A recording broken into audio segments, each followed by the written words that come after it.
रात के 2 बज रहे थे। शहर के बाहरी इलाके में बने एक पुराने और सुनसान गोदाम में एक खौफनाक सन्नाटा पसरा था, जिसे सिर्फ एक आदमी की दर्दनाक चीखों ने तोड़ रखा था। गोदाम के बीचों बीच एक पुरानी लोहे की कुर्सी पर देववंशल बैठा था, शहर का सबसे खूंखार, बेरहम और खामोश माफिया, जिसके सिर्फ एक इशारे पर शहर की सरकारें गिर जाती थी और जिसके नाम से बड़े बड़े मुजरिम भी कांपते थे। देव को शोर, बेवकूफ़ी और अपने काम में दखल अंदाजी बिल्कुल पसंद नहीं था।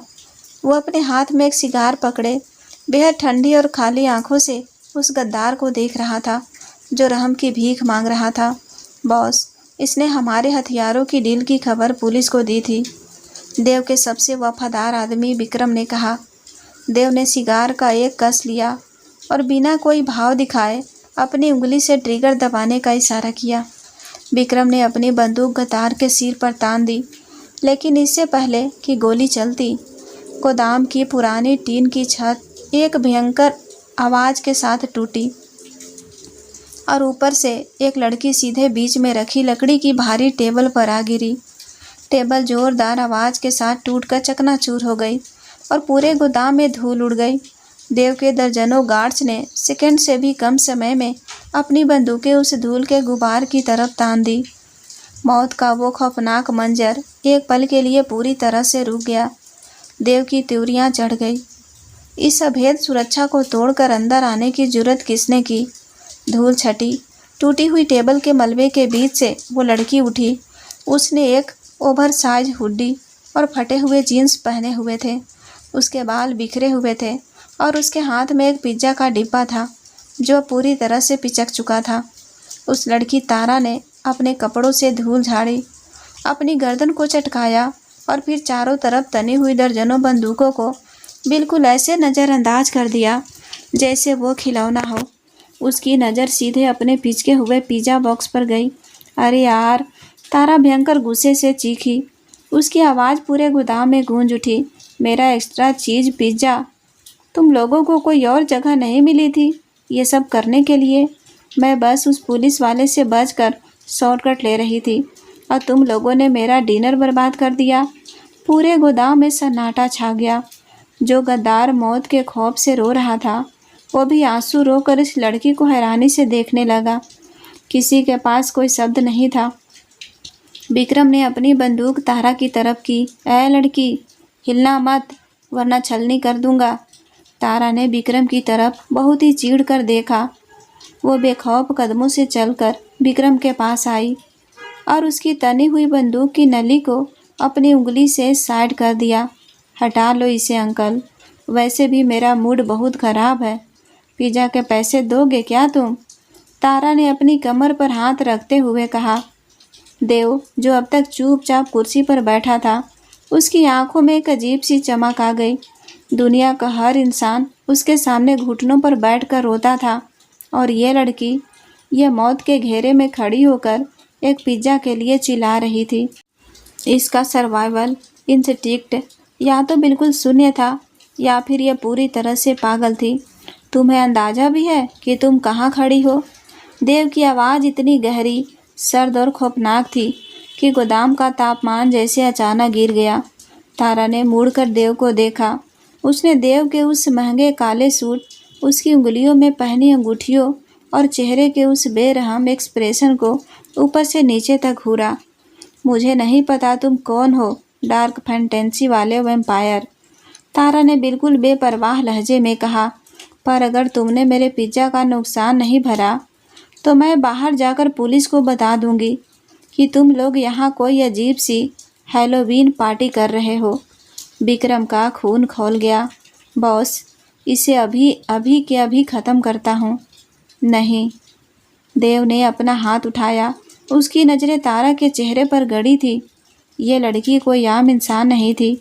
इसके दिमाग के तार पूरी तरह से हिले हुए थे और देव को इस पागलपन में एक अजीब सी कशिश महसूस हो रही थी। इसे हवेली ले चलो, मैं इससे अकेले में बात करूँगा। तारा की आंखें चमक उठी। हवेली? वहाँ खाने को कुछ मिलेगा? क्योंकि मैं बता दूँ, मुझे रात में बहुत तेज़ भूख लगती है। देव ने एक गहरी झुंझलाहट भरी सांस ली। उसने जिंदगी में पहली बार किसी ऐसे इंसान को देखा था जो मौत के सामने खड़ा होकर डिनर मेन्यू डिस्कस कर रहा था। अगली सुबह देव बंसल की हवेली देव की हवेली किसी किले से कम नहीं था।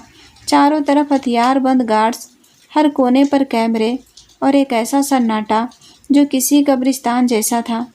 देव अपने स्टडी रूम में काम कर रहा था कि अचानक उसे बाहर से बहुत तेज और अजीब सी आवाज़ें आने लगी। देव ने गुस्से से दरवाज़ा खोला और लिविंग रूम की बालकनी से नीचे देखा। नीचे का नज़ारा देखकर शहर के सबसे खूंखार माफिया का दिमाग भी चकरा गया। तारा ने हवेली के लिविंग रूम का पूरा नक्शा बदल दिया था। उसने सोफे के कुशन ज़मीन पर फेंक रखे थे। देव के सबसे खूंखार गार्ड्स, जो बिना पलक झपकाए किसी की भी जान ले सकते थे, वो चुपचाप कोने में खड़े थे क्योंकि तारा ने उन्हें टीवी का रिमोट देने से मना कर दिया था। टीवी पर फुल वॉल्यूम में सिंचैन चल रहा था। तभी तारा की नज़र ऊपर बालकनी पर खड़े देव पर गई। ओह, गुड मॉर्निंग मिस्टर वैम्पायर, तारा ने हाथ हिलाते हुए ज़ोर से कहा। तुम्हारे शेफ ने जो पास्ता बनाया था उसमें नमक थोड़ा कम था और मैंने उसे कहा है कि आज लंच में मुझे बिरयानी चाहिए। देव अपनी मुट्ठियाँ भींचते हुए तेज कदमों से सीढ़ियाँ उतरकर नीचे आया। उसके चेहरे पर एक खौफनाक गुस्सा था। गार्ड्स डर के मारे पीछे हट गए। देव ने सीधे तारा के पास जाकर टीवी का प्लग जोर से खींच दिया। स्क्रीन काली हो गई। तुम्हें क्या लगता है तुम यहाँ किसी हॉलीडे पर आई हो? देव ने तारा की आंखों में सीधे घूरते हुए अपनी भारी और डरावनी आवाज़ में फुसफुसाया। मैं चाहूँ तो इसी पल तुम्हारी लाश इस हवेली के पीछे दफना सकता हूँ और दुनिया में किसी को भनक तक नहीं लगेगी। तारा अपनी जगह से 1 इंच भी पीछे नहीं हटी। उसने देव की उस डरावनी आंखों में देखा, फिर अचानक अपने पंजों पर खड़ी होकर देव के चेहरे के बिल्कुल करीब आ गई। तुम्हारी आंखें बहुत प्यारी है, तारा ने मुस्कुराते हुए कहा, बिल्कुल किसी पागल की तरह। पर तुम परफ्यूम कौन सा लगाते हो? बहुत डार्क है, एकदम कोयले और खून जैसा। मुझे पसंद आया। देव एक पल के लिए पूरी तरह ब्लैंक हो गया। कोई इंसान मौत की धमकी सुनकर परफ्यूम की तारीफ कैसे कर सकता है? इस लड़की को डराना असंभव था। देव ने झटके से उसे अपने से दूर किया। तुम पूरी तरह से पागल हो, देव ने बुदबुदाते हुए कहा। मुझे पता है, तारा ने बहुत ही गर्व से मुस्कुराते हुए जवाब दिया। देव बंसल की हवेली, जिसे शहर के लोग मौत का किला कहते थे, वहाँ पिछले 1 महीने से एक अजीब सी स्थिति पैदा हो गई थी। इस हवेली की दीवारों ने आज तक सिर्फ चीखें, गोलियों की आवाज़ें और मौत के फरमान सुने थे, लेकिन अब इन गहरी और खौफनाक दीवारों के बीच एक लड़की की पायल की छन छन और उसकी बेपरवाह हंसी गूंजती थी। तारा कोई बंदी नहीं थी, लेकिन देव ने उसे जाने भी नहीं दिया था। और हैरानी की बात यह थी कि तारा को इस बात से कोई खास फर्क भी नहीं पड़ रहा था। उसके लिए देव का ये मौत का किला किसी एम्यूजमेंट पार्क जैसा बन गया था, जहाँ हर कोने में उसे कुछ नया उधम मचाने को मिल जाता था। रात के 3 बज रहे थे। देव अपने स्टडी रूम में बैठा था।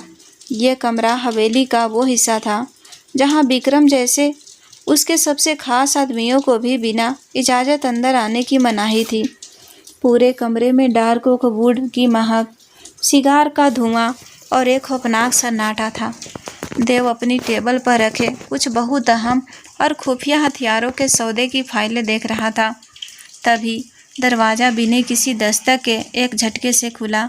देव का हाथ बिजली की फुर्ती से अपनी टेबल के नीचे रखी गन पर गया, लेकिन दरवाजे पर खड़ी शक्ल देखकर उसने एक गहरी थकी हुई सांस छोड़ी और गन वहीं छोड़ दी।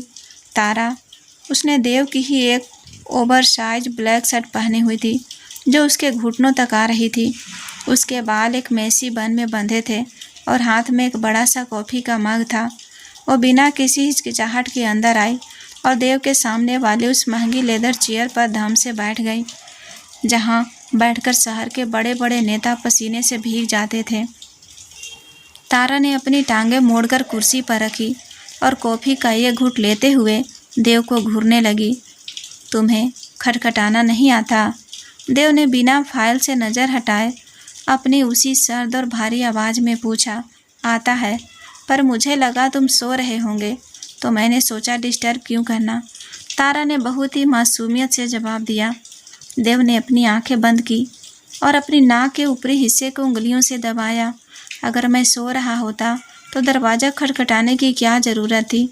और अगर तुम्हें लगा मैं सो रहा हूँ तो तुम यहाँ अंदर क्यों आई? अरे यार मिस्टर वैम्पायर, तुम हर बात में लॉजिक क्यों ढूंढते हो? तारा ने चिढ़ते हुए कहा। फिर उसकी नज़र देव की टेबल पर रखी एक पुरानी और बेहद महंगी वाइन की बोतल पर गई। उसने झटके से वो बोतल उठाई। ये मत छूना, देव ने चेतावनी दी। यह 1945 की विंटेज वाइन है। इसकी कीमत से तुम पूरा एक आइलैंड खरीद सकती हो। हाँ, पर यह बोतल का डिज़ाइन बिल्कुल मेरे उस पुराने वाले परफ्यूम जैसा है जो मैंने सेल में लिया था। तारा ने बोतल को रोशनी में घुमाते हुए कहा और फिर उसे वापस टेबल पर ऐसे पटका कि देव की धड़कन एक पल के लिए रुक गई। तुम पागल हो, पूरी तरह से पागल, देव ने फुसफुसाते हुए कहा। हाँ, वो तो मैं हूँ, तारा ने मुस्कुराते हुए कहा। पर तुम क्या हो? रात के 3 बज रहे हैं। तुम्हारे डार्क सर्कल्स तुम्हारी इस डार्क शर्ट से भी ज़्यादा डार्क हो गए हैं। तुम सोते क्यों नहीं हो? मेरा काम मौत का है तारा, और मौत कभी सोती नहीं है। देव ने अपनी फाइल बंद करते हुए एक बहुत ही इंटेंस और डरावने लुक के साथ कहा, ताकि वो लड़की डर कर वहाँ से चली जाए। लेकिन तारा पर इसका कोई असर नहीं हुआ। उसने अपना कॉफ़ी का मग टेबल पर रखा, अपनी जगह से उठी और देव की टेबल पर चक्कर लगाते हुए बिल्कुल उसके पास आकर खड़ी हो गई। देव का शरीर अचानक सतर्क हो गया। तारा की वो अजीब सी फूलों वाली खुशबू देव के उस सिगार और गन पाउडर की महक वाले कमरे में मिक्स हो रही थी। तारा ने झुककर देव की लैपटॉप स्क्रीन को देखा, जहाँ कुछ हथियारों की तस्वीरें थी। तुम्हारी ज़िंदगी बहुत बोरिंग है, तारा ने अचानक कहा। देव ने त्योरियां चढ़ाई। बोरिंग? मेरे एक इशारे पर शहर जल सकता है तो जला लो ना, किसने रोका है? तारा ने ऐसे कंधे उचकाए जैसे वो कोई बहुत नॉर्मल सी बात कह रही हो। पर उसके बाद क्या? तुम यही करोगे ना? इस अंधेरे कमरे में बैठकर इन फाइलों को घूरोगे? तुम्हारी ज़िंदगी में कोई रंग नहीं है देव। तुम सिर्फ सांस ले रहे हो, तुम जी नहीं रहे हो। देव की आंखें एक पल के लिए उन शब्दों पर रुक गई। तुम जी नहीं रहे हो? मुझे जीने का शौक़ नहीं है, देव ने अपनी नज़रें घुमाते हुए कहा। मेरे लिए ज़िंदगी सिर्फ एक खेल है जिसे मुझे आखिरी सांस तक जीतना है। खेल तो तब होता है जब उसमें मज़ा आए, तारा ने देव की कुर्सी के हत्थे पर बैठते हुए कहा। उसका एक कदम इतना अचानक था कि देव उसे रोक ही नहीं पाया। तारा अब देव के बिल्कुल करीब थी। तुम बस अपनी ज़िंदगी काट रहे हो देव। यह जो तुमने अपने आसपास खौफ और पावर की दीवार बनाई है ना, यह तुम्हें दुश्मनों से तो बचा रही है, पर तुम्हें अंदर ही अंदर मार रही है। तुमने आखिरी बार दिल खोलकर कब हंसा था? तुमने आखिरी बार बारिश में भीगने का मज़ा कब लिया था? तुमने आखिरी बार कब महसूस किया था कि तुम एक इंसान हो, कोई मशीन नहीं? देव की आंखें तारा की आंखों में उलझ गई। वो बड़ी बड़ी बेखौफ आंखें जिनमें देव के लिए कोई डर नहीं था। इन आंखों में देव को अपना वो खालीपन नजर आ रहा था जिसे उसने सालों से अपने खुखार रुतबे के नीचे दबा कर रखा था। मेरे जैसे इंसानों के लिए ये सब चीज़ें कमज़ोरी होती है तारा। देव की आवाज़ अब कड़क नहीं बल्कि एक अजीब सी कसम कस में डूबी हुई थी। अगर मैं हंसने लगा या बारिश में भीगने लगा तो मेरे दुश्मन मुझे मार देंगे, तो क्या तुम मौत के डर से जीना ही छोड़ दोगे? तारा ने अपना हाथ उठाया और बहुत ही नरमी से देव के गाल को छुआ। तारा की उस छुअन से देव के शरीर में किसी हाई वोल्टेज करंट जैसी सिहरन दौड़ गई। उसने बिजली की फुर्ती से तारा का हाथ पकड़ लिया। उसकी पकड़ इतनी मजबूत थी कि तारा के हाथ पर निशान पड़ सकता था। देव का दरिंदा बाहर आ रहा था। मुझे अपनी हद पार करने पर मजबूर मत करो तारा, देव ने बहुत ही डरावनी और भारी आवाज़ में फुसफुसाया। मैं कोई हीरो नहीं हूँ, मैं एक मॉन्स्टर हूँ। अगर तुमने मुझे जीने का मतलब सिखाने की कोशिश की तो मैं तुम्हें अपनी इस अंधेरी दुनिया में इतनी गहराई तक खींच लूँगा कि तुम कभी बाहर नहीं निकल पाओगी। लेकिन तारा ने अपना हाथ छुड़ाने की कोशिश नहीं की। वो दर्द से थोड़ा सा कसमसाई, लेकिन उसके चेहरे की वो बेपरवाह और प्यारी सी मुस्कान कम नहीं हुई। तो मुझे क्या खींचोगे मिस्टर वैम्पायर, मैं तो खुद तुम्हारे पास चलकर आई हूँ।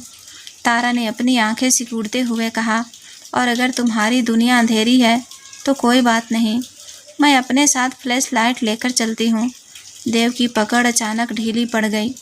वो इस लड़की का क्या करे? इसे डराना नामुमकिन था, इसे मारना। देव का दिल ये सोच कर ही एक खौफनाक दर्द से भर जाता था। देव ने तारा का हाथ छोड़ दिया और अपनी कुर्सी से खड़ा हो गया। अपने कमरे में जाओ तारा, मुझे काम है, देव ने अपनी पीठ मोड़ते हुए कहा। तारा अपनी जगह से उठी। उसने अपना कॉफ़ी का मग उठाया और दरवाजे की तरफ बढ़ गई। लेकिन दरवाजे पर पहुंचकर वो रुकी और पीछे मुड़कर देखा। काम तो तुम जिंदगी भर करते रहोगे देव, पर कभी कभी काम से छुट्टी लेकर यह महसूस करना चाहिए कि धड़कनें सिर्फ खून पंप करने के लिए नहीं होती, वो किसी के लिए धड़कने के लिए भी होती है। Good night mister Monster. दरवाज़ा बंद हो गया। कमरे में फिर से वही खौफनाक सन्नाटा छा गया। लेकिन देव बंसल, जिसे दुनिया में कोई भी चीज़ हिला नहीं सकती थी, आज वो अपनी जगह पर भूत बनकर खड़ा था। तारा के वो आखिरी शब्द उसके दिमाग में किसी बम की तरह फट रहे थे। उसने अपनी टेबल पर रखा वो महंगा क्रिस्टल का ग्लास उठाया और पूरी ताकत से सामने वाली दीवार पर दे मारा। ग्लास के हजारों टुकड़े फर्श पर बिखर गए। देव तेज तेज सांसें ले रहा था। उसका वो सेट किया हुआ दिमाग, उसकी वो खौफनाक शांति, सब कुछ इस एक लड़की ने तहस नहस कर दिया था। अगले कुछ दिन और भी ज़्यादा अजीब और पागलपन भरे रहे। तारा ने हवेली के खुखार माहौल को किसी सीट कॉम में बदल दिया था। एक दोपहर देव अपनी मीटिंग से वापस आया। उसने देखा कि हवेली के गार्डन में उसके 4 सबसे खतरनाक बॉडीगार्ड्स, जिनकी शक्ल देखकर ही लोगों की पैंट गीली हो जाती थी, चुपचाप एक लाइन में खड़े थे और तारा उन्हें रेड लाइट ग्रीन लाइट वाला गेम खिला रही थी। विक्रम, देव की दहाड़ से पूरा गार्डन कांप गया। विक्रम, जो रेड लाइट पर एक पैर पर खड़ा था, हड़बड़ाकर सीधा हो गया और उसके पसीने छूट गए। बॉस, देव तेज कदमों से उनके पास गया। यह क्या चल रहा है यहाँ? तुम लोग मेरे सिक्योरिटी हेड हो या इस पागल लड़की के बेबी सीटर? बॉस, वो तारा मैम ने कहा कि अगर हम उनके साथ नहीं खेलेंगे तो वो आपकी वो 1945 वाली विंटेज वाइन से पौधे में पानी डाल देंगी। विक्रम ने बहुत ही घबराई हुई और बेबस आवाज़ में कहा। देव ने अपना सिर पकड़ लिया। उसने अपनी खुखार निगाहों से तारा को देखा, जो घास पर बैठी सेब खा रही थी और देव को देखकर बहुत ही मासूमियत से हाथ हिला रही थी। देव बिना कुछ कहे वहाँ से अपने कमरे की तरफ चला गया। वो गुस्से में था, लेकिन अंदर ही अंदर जब उसने अपने उस खुखार गार्ड्स को एक पैर पर खड़े देखा था तो उसके होठों पर एक बहुत ही हल्की सी अनजानी सी मुस्कान आ गई थी।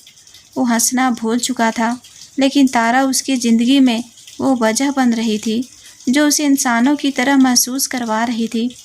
एक रात जब देव एक बहुत ही खुफिया और डेंजरस डील निपटाकर सुबह के 4 बजे हवेली लौटा, तो उसे एक अजीब सा सन्नाटा महसूस हुआ। वो सन्नाटा जिसे वो कभी एंजॉय करता था, आज वो सन्नाटा उसे काट रहा था। वो सीधे तारा के कमरे में गया। दरवाज़ा खुला था। बेड पर तकियों को इंसान के आकार में लिटाकर ऊपर से कंबल उड़ाया गया था। तारा वहाँ नहीं थी। देव के पैरों तले से ज़मीन खिसक गई। विक्रम! देव की वो चीख हवेली के हर कोने में गूंज उठी। सेकेंडों में पूरी हवेली में अलार्म बजने लगे। सारे गार्ड्स एक्टिव हो गए। बॉस, तारा मैम हवेली में नहीं है, पिछले गेट का लॉक खुला हुआ है, विक्रम ने कांपते हुए बताया। देव की आंखों में खून उतर आया। उसका सीना इतनी तेज़ी से ऊपर नीचे हो रहा था कि लग रहा था वो अभी किसी की जान ले लेगा। शहर में देव बंसल के हजारों दुश्मन थे। अगर किसी को भनक लग गई कि तारा उसकी कमजोरी बन चुकी है तो वो तारा को जिंदा नहीं छोड़ेंगे। मुझे शहर का कोना कोना छानना हुआ चाहिए। अगर उसे एक खरोच भी आई तो मैं तुम सबको इसी हवेली में जिंदा दफना दूंगा। देव ने अपनी गन लोड करते हुए कहा और अपनी कार की तरफ भागा। देव पागलों की तरह शहर की सड़कों पर अपनी कार दौड़ा रहा था।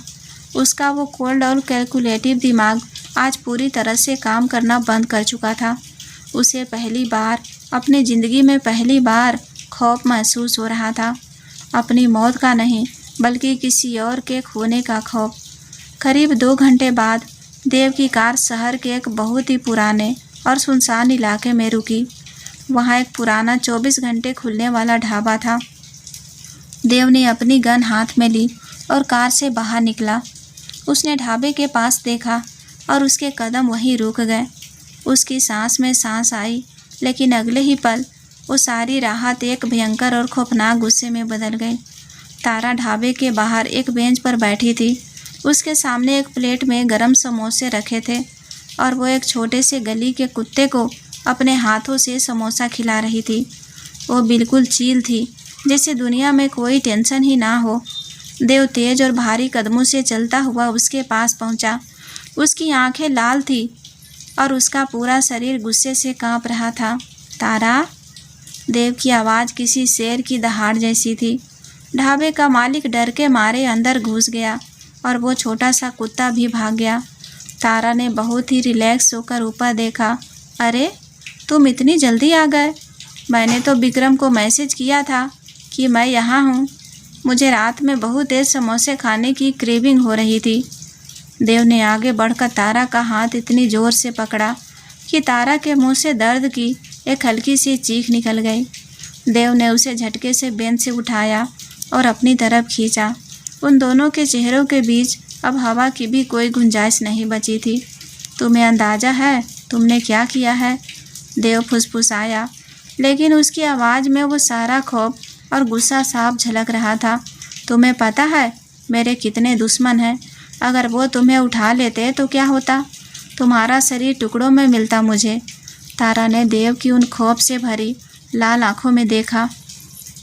उसे देव का वो गुस्सा नहीं दिखा, बल्कि उस गुस्से के पीछे छुपा हुआ एक बहुत ही गहरा दर्द दिखा।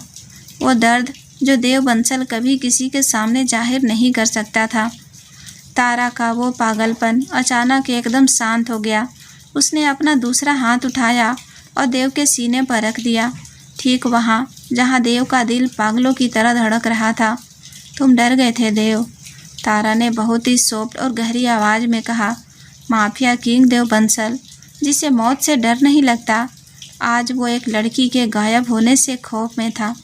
देव ने कुछ नहीं कहा, वो बस तारा को घूरता रहा। उसकी पकड़ तारा के हाथ पर थोड़ी ढीली पड़ गई। यही तो मैं समझाना चाहती थी तुम्हें, तारा ने देव की आंखों में देखते हुए कहा।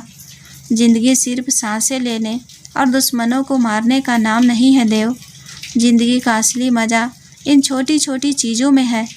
इस डर में है कि तुम किसी को खो दोगे, इस सुकून में है कि वो तुम्हें वापस मिल गया। तुम अपने किले में महफूज तो हो, पर तुम जिंदा नहीं हो। बाहर निकलो अपने उस अंधेरे से देव।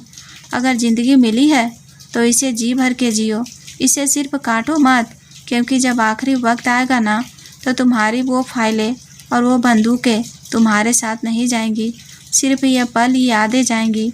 देव का वो सारा खुखार गुरूर, उसका वो सारा माफिया वाला ईगो तारा के इन चंद शब्दों के आगे मोम की तरह पिघल गया। वो इंसान जो कभी किसी के आगे नहीं झुका, आज इस लड़की की आंखों में देखकर पूरी तरह से हार चुका था। देव ने झटके से तारा का हाथ छोड़ा और उसे अपनी बाहों में भर लिया। उसने तारा को इतनी ज़ोर से सीने से लगाया जैसे अगर उसने अपनी पकड़ ढीली की तो तारा हवा में गायब हो जाएगी। देव ने अपना चेहरा तारा की गर्दन में छुपा लिया और उसकी आंखों से एक आंसू टूटकर तारा की हुड्डी पर गिर पड़ा। तुम एक आफत हो तारा, देव ने भारी और कांपती हुई आवाज़ में कहा। तुमने मुझे बहुत कमज़ोर कर दिया है। तारा ने भी अपने दोनों हाथ देव की चौड़ी पीठ पर रख दिए और मुस्कुराई। प्यार इंसान को कमज़ोर नहीं करता मिस्टर मोनेस्टर, वो उसे सबसे बड़ी ताकत देता है। देव ने अपना चेहरा ऊपर किया। उसकी आंखों में अब कोई डर, कोई गुस्सा नहीं था। वहाँ सिर्फ और सिर्फ एक जुनूनी खौफनाक और बेइंतहा चाहत थी, वो चाहत जो अब कभी ख़त्म नहीं होने वाली थी। तुमने मुझे जीना सिखाने की जिद की है ना? देव ने तारा के चेहरे को अपने दोनों हाथों में लेते हुए बहुत ही खतरनाक लेकिन प्यार भरे लहजे में कहा, तो अब मेरी शर्त भी सुन लो। मेरी ज़िंदगी, मेरी मौत, मेरी सांसें, सब कुछ अब तुमसे है। अगर तुमने मुझे कभी छोड़कर जाने की कोशिश की तारा, तो मैं इस पूरी दुनिया को आग लगा दूंगा और फिर उस आग में हम दोनों एक साथ जलेंगे। तुम अब मेरी हो, सिर्फ मेरी। तारा ने अपनी वही बेपरवाह और खूबसूरत स्माइल दी। मंजूर है, पर आग लगाने से पहले मुझे समोसे ख़त्म करने देना। देव के चेहरे पर 5 सालों में पहली बार एक असली, सच्ची और दिल से निकली हुई हंसी आ गई। उसने तारा के होठों पर अपने होठ रख दिए और वो सर्द सुबह जो मौत के खौफ से शुरू हुई थी, वो एक बहुत ही खूबसूरत और दीवानगी से भरे आशिक के जन्म की गवाह बन गई। देव बंसल अब सिर्फ जिंदगी काट नहीं रहा था, वो तारा के साथ अपनी इस नई और रंगीन दुनिया को हर एक पल पूरी शिद्दत से जी रहा था। शाम का वक्त हवेली के सबसे बड़े मीटिंग रूम में आज माहौल इतना भारी था कि वहाँ मौजूद लोगों को सांस लेने में भी डर लग रहा था। टेबल के एक तरफ देव बंसल बैठा था और उसके सामने शहर के 3 सबसे खतरनाक अंडरवर्ल्ड डीलर पसीने से भीग रहे थे। टेबल के बीचों बीच देव की लोडेड गन रखी थी, जो इस बात का इशारा थी कि आज किसी न किसी की जान जाने वाली है। मैंने कहा था ना कि मेरे इलाके में मेरी बिना इजाज़त के कोई माल सप्लाई नहीं होगा। देव की आवाज़ किसी ठंडे और धारदार चाकू की तरह थी। अब तुम लोगों की मौत का फैसला। तभी मीटिंग रूम का भारी दरवाज़ा एक झटके से खुला। सारे गैंगस्टर्स ने हड़बड़ाकर पीछे देखा।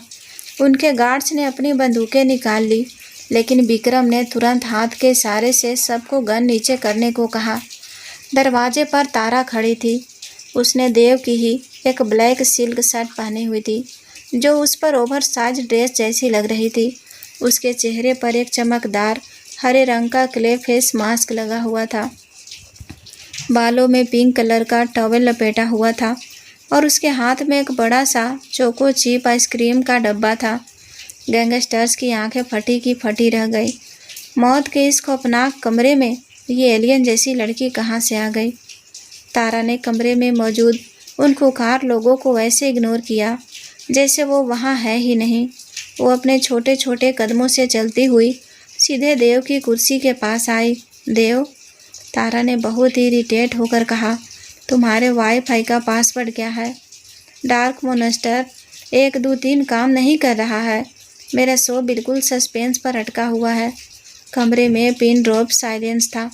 एक गैंगस्टर तो डर के मारे कांपने लगा कि अब देव इस लड़की को यहीं गोली मार देगा। देव ने अपनी आंखें बंद की और बहुत ही गहरी सांस ली। उसने अपना माथा रगड़ा और बिना आवाज़ तेज किए कहा, तारा, मैं एक बहुत ज़रूरी मीटिंग में हूँ। हम इस बारे में बाद में बात करते हैं। नहीं कर सकते ना? तारा ने चीरते हुए देव की टेबल पर रखी उस लोडेड गन को अपनी उंगली से खिसकाकर साइड किया और खुद टेबल के किनारे पर बैठ गई। तुम दुनिया उड़ाने की प्लानिंग बाद में कर लेना, पहले पासवर्ड बताओ। तारा ने आइसक्रीम का एक बड़ा चम्मच भरा और सीधे देव के मुंह के पास कर दिया। लो खाओ, दिमाग ठंडा रहेगा तुम्हारा। विक्रम ने अपनी आंखें बंद कर ली। उसे लगा आज तो कयामत आ जाएगी, लेकिन सबकी धड़कनें तब रुक गई जब शहर के उस बेरहम माफिया किंग ने बिना कोई एक्सप्रेशन बदले चुपचाप अपना मुंह खोला और वो आइसक्रीम खा ली। पासवर्ड तारा 1 2 3 है।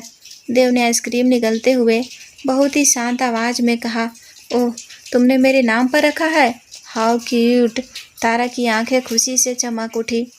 उसने झुककर देव के गाल पर एक जोरदार मुआह किया, जिससे देव के गाल पर उस हरे भरे मांस का एक छोटा सा दाग लग गया। Thank you mister Monster, carry on with your murder planning. इतना कहकर तारा आइसक्रीम खाती हुई वापस दरवाजे से बाहर निकल गई। कमरे में सन्नाटा ऐसा था कि अगर सुई भी गिरती तो बम जैसी आवाज़ आती। देव ने बहुत ही रिलैक्स होकर अपनी जेब से रुमाल निकाला अपने गाल से वो हरा दाग पोंछा और सामने बैठे उन तीनों गैंगस्टर्स को अपनी खूंखार आंखों से घूरा। मीटिंग खत्म। देव ने अपनी गन वापस उठाते हुए कहा, विक्रम, इन सबको बाहर निकालो और अगर आज के बाद किसी ने भी हवेली में कदम रखा तो जिंदा वापस नहीं जाएगा। कुछ ही सेकेंड में पूरा कमरा खाली हो गया। देव अपनी जगह से उठा और सीधे अपने बेडरूम की तरफ गया। दरवाज़ा खुला था और तारा बेड पर पेट के बल लेटी हुई नेटफ्लिक्स देख रही थी। देव ने अंदर आकर दरवाज़ा लॉक किया। क्लिक की आवाज़ सुनकर तारा ने पीछे मुड़कर देखा। देव अपनी सूट की जैकेट उतारकर काउच पर फेंक चुका था। उसने अपनी शर्ट के ऊपर के 2 बटन खोले और अपनी आस्तीन फोल्ड करते हुए धीरे धीरे बेड की तरफ बढ़ा। उसकी आंखों में अब वो अंडरवर्ल्ड्स वाला खौफ नहीं था, बल्कि एक बहुत ही गहरी, नशीली और डार्क आशिकी थी। तो मेरा सारा खौफ, मेरा सारा रुतबा मिट्टी में मिला रही हो। देव की आवाज़ बहुत भारी और फुसफुसाहट से भरी थी। वो बेड पर चढ़ा और तारा के बिल्कुल ऊपर आ गया। तारा ने अपना लैपटॉप बंद करके साइड में रखा और बिना किसी डर के मुस्कुराई। उसने अपने दोनों हाथ देव के गले में डाल दिए। तो क्या हुआ? वैसे भी तुम हर वक्त इतना सीरियस रहकर जल्दी बूढ़े हो जाते। मैंने तुम्हारे गुंडों के सामने तुम्हारी इमेज सॉफ्ट कर दी है। मेरी इमेज? देव ने एक कड़वी लेकिन बेहद अट्रैक्टिव स्माइल दी। उसने अपना एक हाथ तारा की कमर पर रखा और उसे झटके से अपनी तरफ खींचा। तारा की सांसें तेज हो गई। तुम्हें अंदाज़ा भी है कि तुम मेरे साथ क्या कर रही हो? तारा, तुम मुझे पागल कर रही हो। मैं तो पहले से ही पागल हूँ। अब तुम भी हो जाओगे तो हमारी जोड़ी एकदम परफेक्ट लगेगी। तारा ने देव की नाक से अपनी नाक रगड़ते हुए कहा। देव का वो सारा कंट्रोल, उसका वो माफिया वाला संयम तारा की उस नज़दीकी के आगे टूट कर बिखर गया। उसने तारा के दोनों हाथों को अपने एक ही मजबूत हाथ से पकड़ा और उन्हें तारा के सिर के ऊपर बेड पर पिन कर दिया। तारा की वो चुलबुली स्माइल अब एक गहरी धड़कन में बदल गई। देव का चेहरा उसके चेहरे के बिल्कुल करीब था। देव की आंखों में वो जुनूनी और पजेसी आग जल रही थी जो सिर्फ और सिर्फ तारा के लिए थी। तुम एक आफत हो, देव ने तारा के कानों के पास फुसफुसाते हुए कहा। उसकी गर्म सांसों से तारा के शरीर में एक सिहरन दौड़ गई और मेरी जिंदगी की इकलौती कमजोरी भी। अगले ही पल देव ने अपने होठ तारा के होठों पर रख दिए।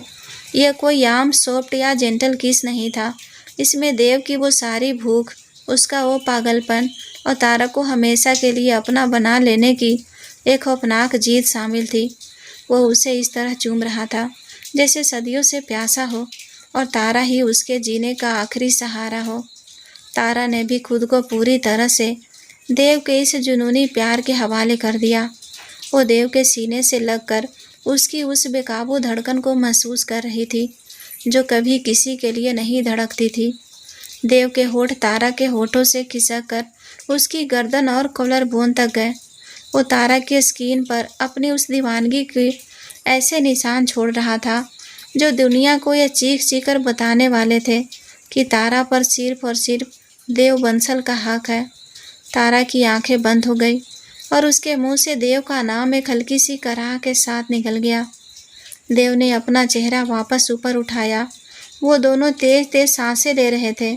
देव ने तारा के चेहरे से बालों को हटाया और उसकी आंखों में सीधे देखते हुए एक बहुत ही भारी लेकिन प्यार से भरी आवाज़ में कहा, तुमने मेरी पूरी दुनिया तहस नहस कर दी तारा। लेकिन सच कहूँ तो मुझे यह तबाही बहुत पसंद आ रही है। तारा ने देव के सीने पर अपनी उंगलियां फेरते हुए एक शैतानी स्माइल दी। तो फिर तैयार रहना मिस्टर मोनस्टर, क्योंकि कल मैं तुम्हारे उन काले सूट वाले गार्ड्स से अंताक्षरी खिलवाने वाली हूँ। देव ने अपना माथा तारा के माथे से टिका दिया और एक दिल खोल कर वाली असली हंसी हंस पड़ा। इस अंधेरी और खुखार दुनिया के बीच ये कमरा उनका वह इकलौता स्वर्ग बन चुका था जहाँ एक बेरहम माफिया और एक पागल लड़की की कहानी सबसे खूबसूरत आशिकी में बदल गई थी। लेकिन माफिया की इस काली और खुखार दुनिया में सुकून बहुत महंगा होता है। यह वो दुनिया है जहाँ अगर दुश्मन को आपकी किसी भी कमजोरी की भनक लग जाए तो वो सीधा आपकी मौत का वारंट बन जाती है। देव बंसल, जिसे लोग एक पत्थर दिल और बेखौफ दरिंदा मानते थे, उसने कभी किसी से दिल लगाने की गलती नहीं की थी। लेकिन तारा के आने के बाद उस हवेली की दीवारों ने भी महसूस कर लिया था कि देव वह पहले जैसा नहीं रहा। उसकी आंखों में अब सिर्फ मौत नहीं, बल्कि किसी को खोने का एक अनजाना खौफ भी रहने लगा था। और देव का यही खौफ अब उसके दुश्मनों के लिए उसका सबसे बड़ा हथियार बनने वाला था। राजदीप, जो शहर का दूसरा सबसे बड़ा माफिया था और देव के हाथों अपना बहुत कुछ गंवा चुका था, उसकी गीत जैसी नज़रें देव की हवेली पर टिकी थी। उसने अपने मुखबिरों से यह पुख्ता खबर निकाल ली थी कि शहर का सबसे बेरहम इंसान आजकल एक लड़की के इर्द गिर्द घूम रहा है। राजदीप बहुत अच्छे से जानता था कि देव को आमने सामने की लड़ाई में हराना नामुमकिन है, लेकिन अगर उस लड़की को मोहरा बनाया जाए तो देव बंसल खुद घुटनों पर आ जाएगा। उस शाम मौसम में एक अजीब सी ठंडक थी। आसमान में काले बादल छाए हुए थे। तारा, जिसे रात के वक्त कुछ न कुछ मीठा खाने की आदत पड़ चुकी थी, उसका मन अचानक वनीला आइसक्रीम खाने का हुआ। हवेली के रसोइये ने जो आइसक्रीम बनाई थी वो तारा को पसंद नहीं आई। अपनी उसी बेपरवाह और पागलपन भरी आदत के चलते उसने हवेली के पिछले हिस्से की दीवार फांदकर बाहर जाने का फैसला किया। उसे लगा कि नुक्कड़ वाली दुकान से आइसक्रीम लेकर वो वापस आ जाएगी और किसी को भनक तक नहीं लगेगी। लेकिन जैसे ही तारा हवेली के पिछले सुनसान रास्ते से बाहर निकली और कुछ कदम आगे बढ़ी, अचानक दो काली गाड़ियां तेज रफ्तार से आई और उसके दोनों तरफ रुक गईं। इससे पहले कि तारा कुछ समझ पाती, 4 हट्टे-कट्टे आदमियों ने उसे घेर लिया। एक ने उसके मुंह पर क्लोरोफॉर्म से भीगा हुआ रुमाल रखा। तारा ने हाथ पर मारे, लेकिन कुछ ही सेकेंड में उसकी आंखों के सामने अंधेरा छा गया और वो बेहोश हो गई। रात के 8 बजे देव की हवेली के अंदर का माहौल किसी सुलगते हुए ज्वालामुखी जैसा हो चुका था। देव अपने स्टडी रूम से बाहर आया था और उसकी नज़रें तारा को ढूंढ रही थी। जब वो उसके कमरे में नहीं मिली तो देव ने पूरे घर के नौकरों को बुला लिया। विक्रम, जो देव का सबसे खास आदमी था, उसका चेहरा पसीने से भीग चुका था। बॉस, वो हवेली में कहीं नहीं है। पिछले गेट के पास से सीसीटीवी कैमरे भी किसी ने हैक कर लिए हैं, विक्रम ने कांपती हुई आवाज़ में कहा। ये शब्द सुनते ही देव के कानों में जैसे सन्नाटा छा गया। उसके पैरों तले से जमीन खिसक गई। वो इंसान जो अपने सामने तनी हुई बंदूकों को देखकर भी पलक नहीं झपकाता था, आज उसके हाथ कांप रहे थे। उसकी आंखों में खून उतर आया। उसका सीना गुस्से और एक भयंकर खौफ से तेजी से ऊपर नीचे होने लगा। अगर उसे खरोच भी आई तो मैं इस पूरे शहर को शमशान बना दूंगा। देव की दहाड़ से हवेली के शीशे तक कांप गए।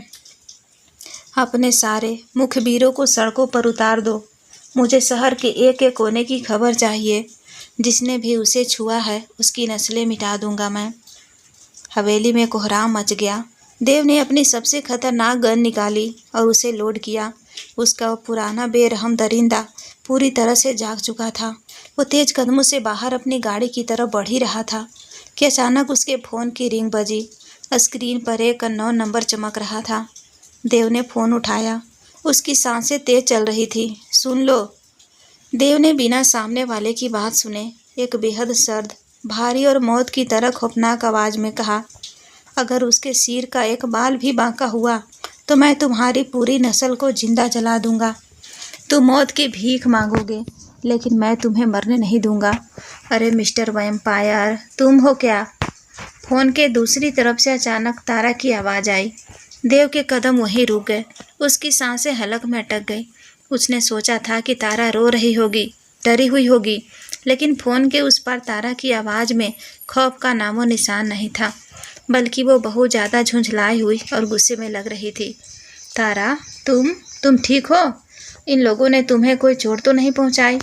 देव की आवाज़ में वो सारा माफिया वाला रुतबा गायब हो चुका था और वहाँ सिर्फ एक बेबस आसी की तड़प थी। चोट? मैं इन्हें खून के आंसू रुला दूंगी, तारा चिल्ला रही थी और उसकी आवाज़ पूरी हवेली में गूंज रही थी, क्योंकि देव ने फ़ोन स्पीकर पर डाल दिया था। इन्होंने मुझे एक सीलन भरे गोदाम में बांध कर रखा है और यार, इन्होंने रस्सी इतनी टाइट बांधी है कि मेरे हाथों में लाल निशान पड़ गए हैं। और यहाँ लाइटिंग कितनी खराब है। ऐसा लग रहा है जैसे किसी भूतिया फिल्म का सेट हो। मैंने इसमें बेवकूफ़ों को कहा कि मुझे बहुत तेज प्यास लगी है, तो पता इन्होंने क्या किया? ये मुझे पीने के लिए गर्म पानी दे रहे हैं। इतनी गर्मी में गर्म पानी कौन पीता है? तारा बिना रुके शिकायतें किए जा रही थी। तुम जल्दी आओ देव और इनकी हड्डियाँ तोड़ो। मुझे बिल्कुल अच्छा नहीं लग रहा यहाँ। मेरी वनीला आइसक्रीम भी सड़क पर गिर गई इनकी वजह से। तभी पीछे से राजदीप की बौखलाई हुई और भयंकर थकी हुई आवाज़ आई। अरे फ़ोन रख इसका। यह बंदी है या कोई आफत? मेरा दिमाग खा गई है। पिछले 1 घंटे से, जब से होश में आई है, तब से बस शिकायतें कर रही है कि कुर्सी गंदी है, पानी गर्म है, मच्छर काट रहे हैं। मैं इसे किडनैप करके पछता रहा हूँ। राजदीप ने गुस्से में फ़ोन काट दिया। हवेली के उस शांत कमरे में कुछ पलों के लिए एक अजीब सा सन्नाटा छा गया। विक्रम और बाकी गार्ड्स हैरान थे। वो समझ नहीं पा रहे थे कि हंसे या डरे। लेकिन देव के चेहरे पर जो भयंकर खौफ था वो एक पल में गायब हो गया। उसकी आंखों में एक अजीब सी खतरनाक लेकिन बेहद सुकून भरी मुस्कान आ गई। उसकी वो पागल लड़की बिल्कुल ठीक थी और अपने ही अपहरणकर्ताओं की जान खा रही थी। तारा का वो बेखौफ अंदाज देव के अंदर एक नई जान फूंक चुका था। देव ने अपना फ़ोन जेब में रखा। उसने अपनी गर्दन को दाईं तरफ मोड़कर चटकाया। उसके चेहरे पर अब कोई घबराहट नहीं थी, बल्कि एक ऐसी खामोश मौत का साया था जो आज रादीप का काल बनने वाला था। विक्रम, देव ने अपनी गन की मैगजीन चेक करते हुए बहुत ही ठंडी आवाज़ में कहा, गाड़ियाँ निकालो। आज शहर में खून की बारिश होगी और राजदीप को मैं अपने हाथों से मारूंगा। आधे घंटे बाद राजदीप का पुराना ठिकाना शहर के बाहरी इलाकों में एक पुरानी बंद पड़ी फैक्ट्री थी। राजदीप ने सोचा था कि वो देव को यहाँ बुलाकर उसे अपने जाल में फंसा लेगा। उसके पास करीब 50 से ज़्यादा हथियारबंद गुंडे थे। उसे लग रहा था कि देव अपनी प्रेमिका के लिए अकेला आएगा और मारा जाएगा। लेकिन राजदीप यह भूल गया था कि देव बंसल कोई आम इंसान नहीं, बल्कि एक ऐसा तूफान है जिसे रोकने की कोशिश करने वाला खुद तिनके की तरह उड़ जाता है। फैक्ट्री के बाहर अचानक एक के बाद एक 10 काली गाड़ियां आकर रुकी। राजदीप के पहरेदार कुछ समझ पाते। इससे पहले ही साइलेंसर लगी बंदूकों से गोलियां चली और वो बिना कोई आवाज़ किए ज़मीन पर गिर पड़े। देव अपनी गाड़ी से बाहर निकला। उसने आज कोई सूट नहीं पहना था, बल्कि एक काले रंग की शर्ट और ट्राउज़र में था। उसके दोनों हाथों में ऑटोमेटिक गन थी। उसकी आंखों में वो पुराना दरिंदा पूरी तरह आज़ाद हो चुका था। उसने अपने आदमियों को इशारा किया और फैक्ट्री के मुख्य दरवाजे को बम से उड़ा दिया गया। धमाके की आवाज़ से फैक्ट्री के अंदर कोहराम मच गया। देव धुएं के बीच से किसी मौत के फरिश्ते की तरह अंदर दाखिल हुआ। उसने कोई बात नहीं की, कोई धमकी नहीं दी। उसके हाथ किसी मशीन की तरह चल रहे थे। जो भी उसके रास्ते में आ रहा था वो अगले ही सेकंड सीने में गोली खाकर लाश बन रहा था। राजदीप के गुंडे छुपकर गोलियां चला रहे थे, लेकिन देव को जैसे किसी गोली का खौफ ही नहीं था। वो पिलर्स के पीछे से निकलता और अचूक निशाने के साथ सामने वाले का सिर उड़ा देता। खून के छींटों से दीवारों का रंग लाल हो रहा था। देव की सफ़ेद कॉलर पर भी खून के छींटे पड़ चुके थे, लेकिन उसका चेहरा बिल्कुल भावहीन था। आज उसे कोई नहीं रोक सकता था। जिस इंसान ने तारा की आइसक्रीम गिराई थी और उसके हाथों पर रस्सी के निशान दिए थे, देव आज उन सबके हाथों को उनके शरीर से अलग करने के लिए तैयार था। सिर्फ 10 मिनट के अंदर उस पूरी विशाल फैक्ट्री के फर्श पर लाशें बिछी हुई थी। राजदीप जो ऊपर गैलरी से यह खौफनाक मंजर देख रहा था, उसकी पैंट गीली हो चुकी थी। उसे समझ आ गया था कि उसने मौत को दावत दे दी है। वो भागने के लिए मुड़ा, लेकिन तभी विक्रम ने पीछे से आकर उसके घुटने में गोली मार दी। राजदीप चीखता हुआ जमीन पर गिर पड़ा। देव खून से लथपथ भारी कदमों से सीढ़ियां चढ़ता हुआ ऊपर आया। उसका शरीर पसीने और दूसरों के खून से भीगा हुआ था। राजदीप दर्द से तड़पते हुए देव के पैरों में गिड़गिड़ाने लगा। मुझे माफ़ कर दे देव, मुझसे गलती हो गई। मैंने उसे कुछ नहीं किया है। वो अंदर कमरे में सुरक्षित है, मुझे जाने दे। देव ने अपनी गन नीचे की। उसने राजदीप की तरफ एक बहुत ही सर्द और मृत निगाह से देखा। तूने उसे गर्म पानी पिलाया था ना? देव ने बिल्कुल शांत आवाज़ में पूछा। इससे पहले कि राजदीप कुछ जवाब दे पाता, देव ने अपनी गन उठाई और बिना पलक झपकाए राजदीप के सिर के बीचों बीच गोली मार दी। राजदीप का शरीर वहीं ढेर हो गया। देव ने उस लाश को पार किया और तेज कदमों से उस कमरे की तरफ बढ़ा जहां तारा को रखा गया था। उसने दरवाजे के हैंडल को घुमाया, लेकिन वो लॉक था।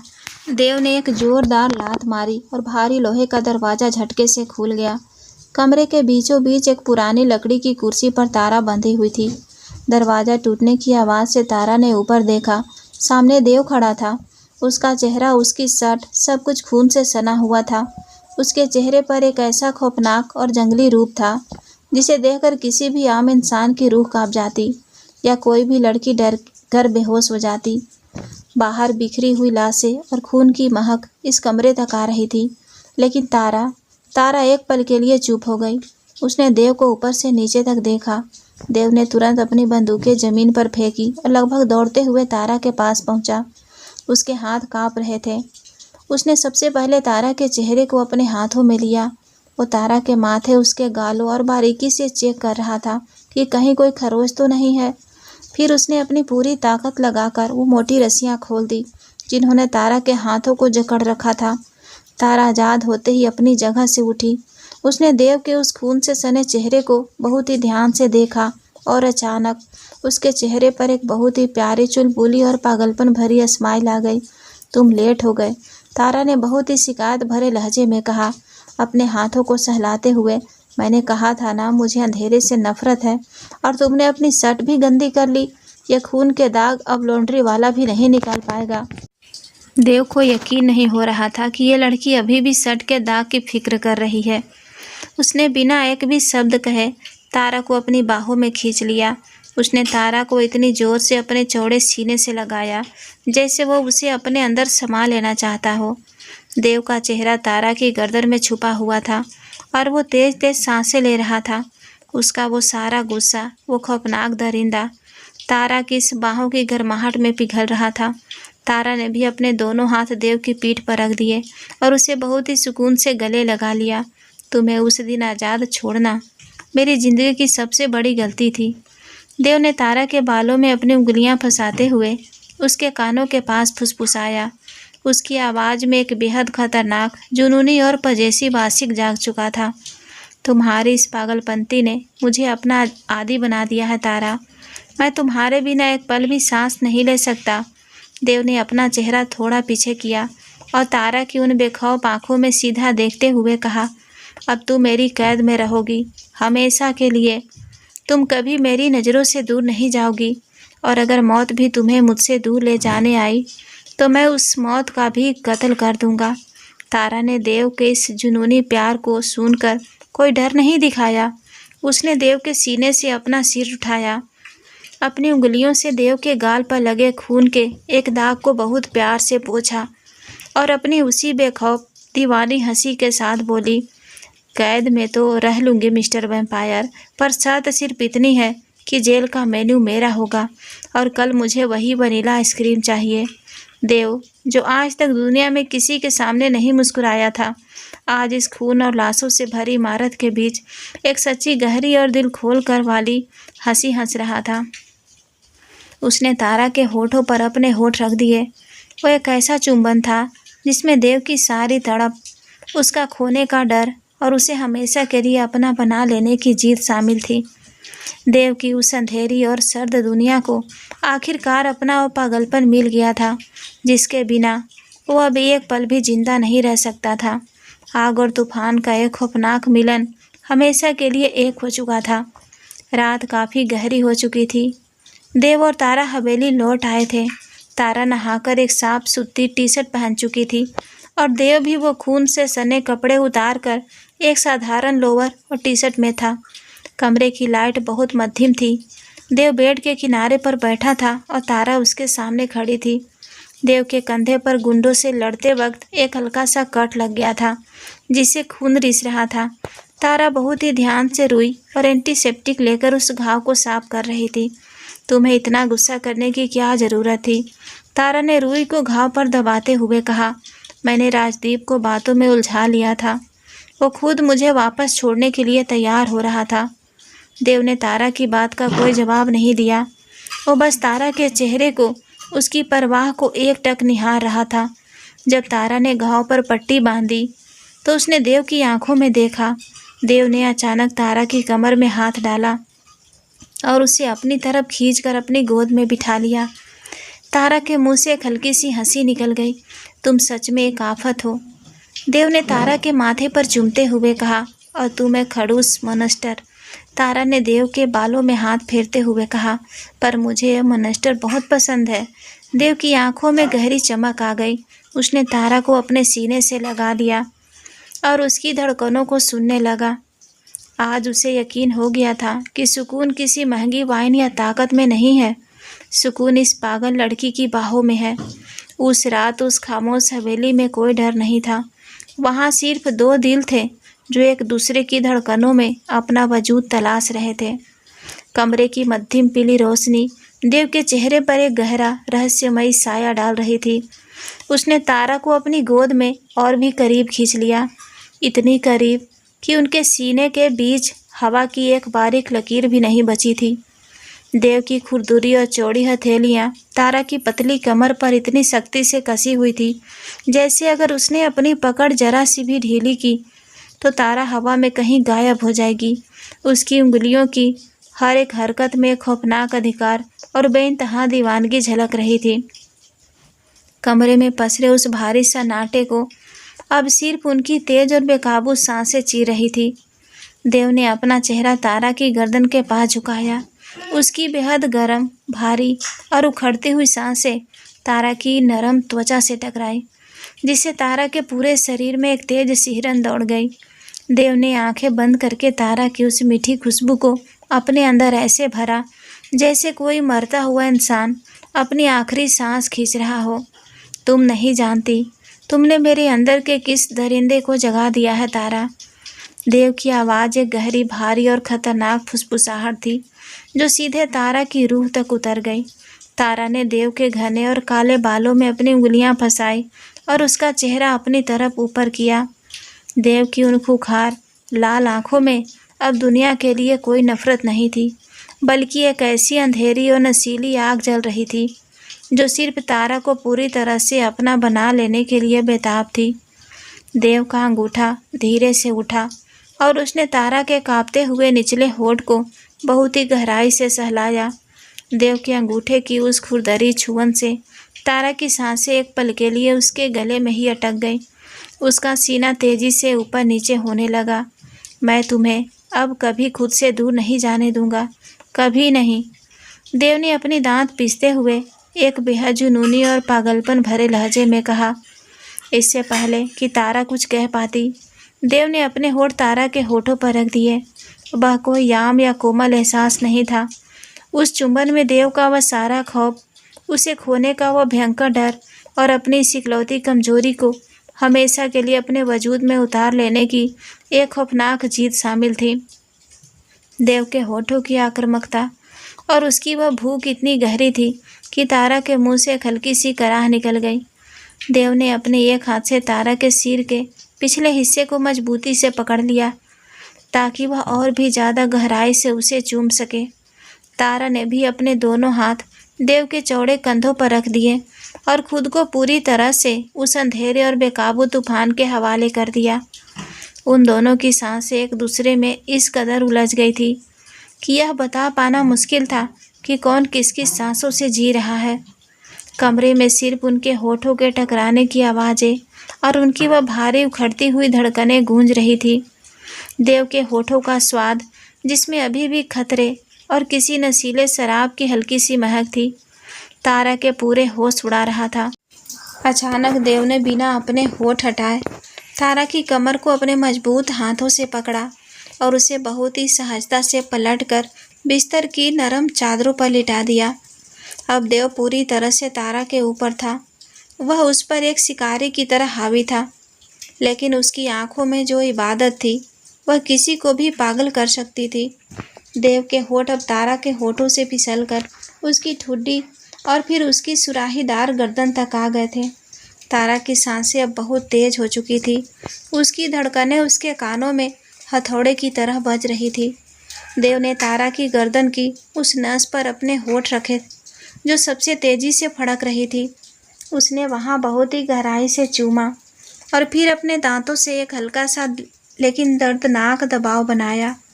तारा की आंखें झटके से बंद हो गई और उसने अपनी मुट्ठियों में बिस्तर की चादर को कसकर भींच लिया। देव उसे दर्द नहीं देना चाहता था, बल्कि वह उसकी त्वचा पर अपनी उस दीवानगी का एक ऐसा गहरा और लाल निशान छोड़ रहा था जो हमेशा यह चीख चीखकर बताएगा कि इस लड़की की रूह और जिस्म पर सिर्फ और सिर्फ देव बंसल का हक है। देव, तारा की आवाज़ टूट रही थी। देव ने अपना चेहरा वापस उठाया। उसकी सांसें धौंकने की तरह चल रही थी। उसने तारा के चेहरे को निहारा, उसके सूजे हुए लाल होठ, उसकी गहरी होती सांसें और आंखों में बसा वो नशा। देव ने तारा के दोनों हाथों को, जिन पर अभी भी उन रस्सियों के लाल निशान थे, अपने एक ही मजबूत हाथ से पकड़ा और उन्हें तारा के सिर के ऊपर बिस्तर पर मजबूती से टिका दिया। अब तुम्हारी दुनिया सिर्फ मैं हूँ तारा, देव ने तारा की आंखों में सीधे देखते हुए कहा। उसकी आवाज़ में एक ऐसा सम्मोहक और खौफनाक प्यार था जिससे बच पाना नामुमकिन था। तुम्हारी हर सांस पर, तुम्हारी इस पागलपंती पर और तुम्हारी हर एक धड़कन पर आखिरी सांस तक सिर्फ मेरा नाम लिखा होगा। तारा ने उस खूंखार और पजेसी बासी की आंखों में देखा। उसकी खुद की सांसें बेकाबू थी, लेकिन उसने भी बिना किसी डर के उसी बेबाकी के साथ मुस्कुराते हुए कहा, तो फिर तुम्हें भी इस पागलपन की आदत डालनी होगी, क्योंकि मैं तुम्हें कभी आज़ाद नहीं करने वाली, मेरे खड़ूस दरिंदे। देव के चेहरे पर एक बेहद डार्क और खूबसूरत मुस्कान छा गई।